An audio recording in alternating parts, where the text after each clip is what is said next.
Yo, next up we have top 10 scary encounters. Make sure if you're new to my channel, make sure you smash that like and subscribe button, hit that post notification bell. Yes, you already know how we coming, you feel me? Stay tuned, we finna just hop straight into it.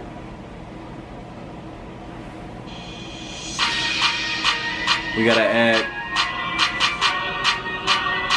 people selling their soul to the devil or even encountering the devil. Whether you believe in it or not, it's pretty freaky. So today we're counting down the top 10 scary devil encounters. Like always, make sure you like, comment, and subscribe. Hit the little notification bell and let's get into it.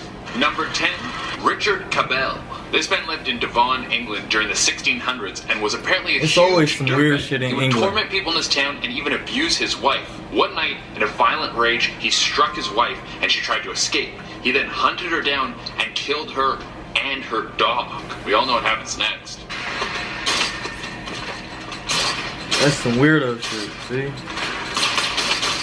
People believe that he felt he had the freedom to treat everyone horribly because he made a deal with the devil for immortality. But he did eventually die on July 5th, 1677. After he died, there were reports of a ghostly figure walking around the gravesite. This freaked out the locals so much, so they put a giant slab of stone on top of his grave, as well as encased the tomb with metal bars. And it was said that night you could see a ghostly figure that kind of looked like a beast with glowing red eyes. Some people thought that it was Satan looking for the soul that belonged to him. Number 9, the carpenter. The devil's weaved into history in so many different places. That's some This ancient tale whole other comes from a shit. village called Tyrol No in cap. Austria. The legend has it that the locals had a well-traveled bridge that they used to cross from their village to a village called Schruns. One day, the bridge was destroyed in a massive flood. The villagers were very distressed, so they got help from a local carpenter. They told him that if he could rebuild the bridge in 3 days, they would pay him a huge amount of money.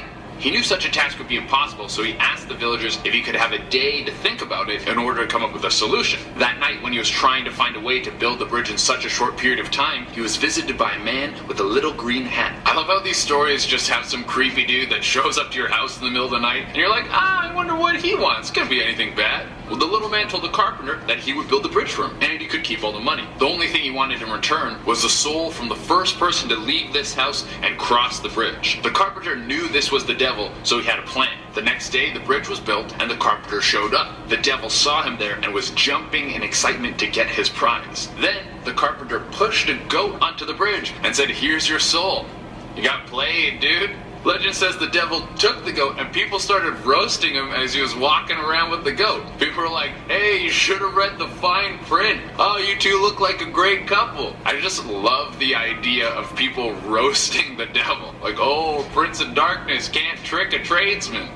Who is this dude, bro? George Lucas. Back in the day, if you got sick, you kind of had This two nigga look like one of the options. players You off either of, got sicker and died, or you could go to a church What's that, and get bro? an exorcism. On May 31st, NBA Live or 1788, something. George Lucas Street wasn't basketball. feeling too hot. He had started having convulsions, and it was reported that he would yell in a voice that didn't sound human. So he went to the doctor, but after trying almost everything, the doctors couldn't cure him of whatever his ailment was. My nigga So got he a had plan 70s B. afro. He went to see Reverend Easterbrook to get his soul washed. The Reverend tried to help George, but it seemed that what was tormenting him was too strong for just him. So he brought in 6 other priests to perform a super exorcism. The 7 of them took their combined power to cleanse George. During the process, he changed through 7 different demonic personalities, one of which claimed to be the devil. After this, Oh, we gotta add. This is a cardinal sin of EDM right here.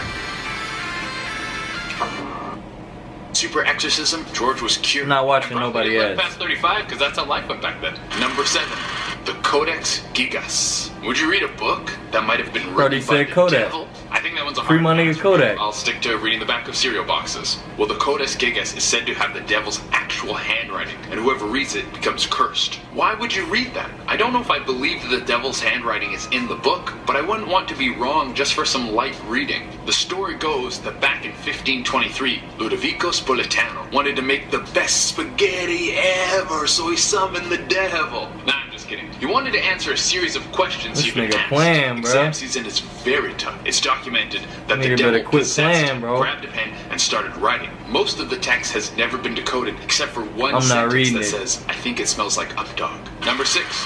Through the Window. This one was written by Redditor Gayreka. It's a story his father told him about when his dad was growing up. He said that when his dad and uncle were younger, his uncle was a bit of a rebellious kid. Never listened, would stay up late, draw dicks on everything. His father told him that it was a big problem, that his uncle was constantly challenging authority and would get in fights with his parents all the time. Well, one night, the whole family heard a blood-curdling scream come from his uncle's room. The family rushed in there, and his uncle was freaking out. He said there was a man standing outside his window.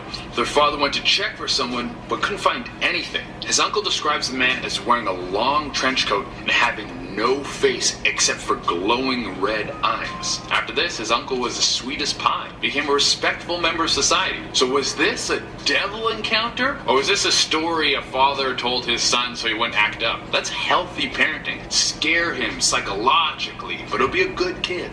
Number 5, Michael Scott. That is some psychological type.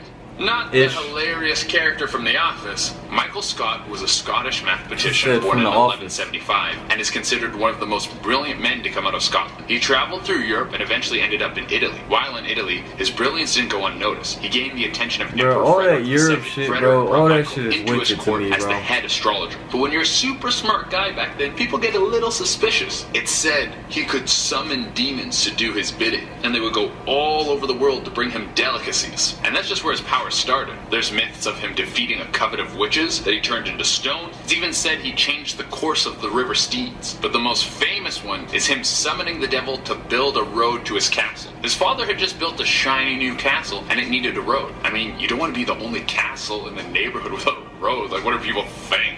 So he called the devil and many demons to build a road for him. He could have just hired contractors. He owed the devil his soul and foresaw that the devil would kill him by dropping a rock on his head. So he always wore a metal cap. But one day, he took off his metal cap when entering a church, and a rock fell on his head and killed him. They get you when you least expect. Number 4. We got another ad, bro? No way. John Dee.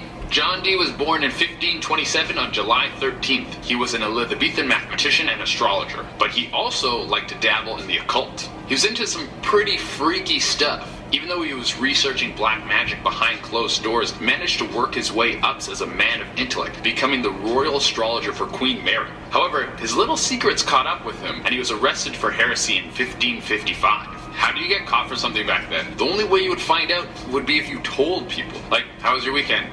Pretty good, you know, sacrifice to go to the Dark Lord. Anyways, when he got out, he kept digging into the occult. In 1582, he claimed to contact the spirit world. People weren't a fan of this, so he had to move up north to the Manchester Collegiate Church. You can go visit his office to this day. There's the desk that he worked at with a giant burn mark in it. It's said that it's the devil's footprint. I would be pissed. I work all this time to summon the devil. He shows up and he puts his feet on my furniture. Number 3, Robert Johnson. Become one of the greatest musicians who ever lived, and people are going to start rumors about you. Robert Johnson is one of the most talented and influential blues musicians who has ever walked the earth. And a big myth about him is that he sold his soul to the devil to become as great as he did. As the story goes, he was walking down a highway and came across a man that offered him the ability to play the blues like no one has ever done before, but it would cost him his soul. Robert was like, yeah, I'll do that. I mean, what is a soul really? It's like a concept or like whatever. Well, Robert went down in history for his amazing skills and died suspiciously at 27. Who is this kid, bro? Niccolo Paganini, said to be the greatest violinist who ever lived. Seemed to be a common theme that back in the day, if you were great at something, they probably thought you sold your soul to the devil. No, it could be that you have like a natural gift, you work super hard, you just made a deal. Well, the same speculation goes for Niccolo. He was an Italian violinist like none other. He was so gifted that he would surpass anyone who ever taught him. He was touring at 15 and probably got hit on a lot. Part of why people probably thought that he had sold his soul to the devil was that he looked so ghoulish. He was tall, skinny, had pale skin, long black hair. He was kind of like a hot Edward Scissorhands. People would even say that they could see the devil hold his violin while he played. I think they were just jealous. Number 1, George Whitefield. Now this one is my favorite for sure. George was a traveling evangelist. He wandered around trying to get people hyped on God. I mean, we've all seen these guys. Do it, Jesus!